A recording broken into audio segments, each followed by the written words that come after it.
78তম স্বাধীনতা দিবস উপলক্ষে। এই স্বাধীনতা দিবস উপলক্ষে যাদের অবদান চিরস্মরণীয় সেই মহান ব্যক্তিদের আজকে কিছু স্মৃতিচারণ করা দরকার। যেমন নেতাজি সুভাষচন্দ্র বোস, মাতঙ্গিনী হাজরা, বিনয় বাদল দীনেশ, ক্ষুদিরাম বোস, এরকম আরও অনেক মহান ব্যক্তিরা যাদের আত্মবলিদানের পরিপ্রেক্ষিতে আজকে আমরা স্বাধীন দেশে বসবাস করছি।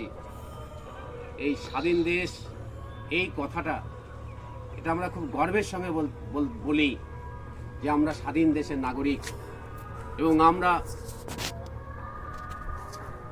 প্রত্যেকটা সরকারের কাছে দাবি রাখি অন্ন, বস্ত্র, বাসস্থান এবং খাদ্য, এই যে মূল অধিকার, এবং শিক্ষা, এই যে মূল অধিকার, এই স্বাধীন দেশের ফলেই আমাদের এই মৌলিক অধিকার আমরা পেয়েছি।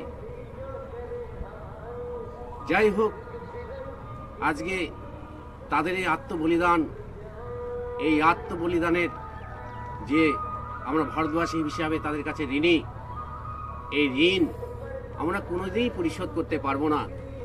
যাই হোক, আমরা এই 78তম স্বাধীনতা দিবস উপলক্ষে তাদের স্মৃতিচারণ করে থাকি, এবং তারা জন্ম জন্মান্তর তারা আমাদের হৃদয়ে চিরস্মরণীয় হয়ে থাকুক, এই আশা রেখে আমি আমার ক্ষুদ্র বক্তব্য শেষ করছি। বন্দে মাতরম, বন্দে জয় মাতরম। হিন্দ, ভারত মাতা কি জয়। বেঁধে সব লড়ব লড়াই, তাই নেমেছি পথে। এক জাতি এক প্রাণ আমাদের।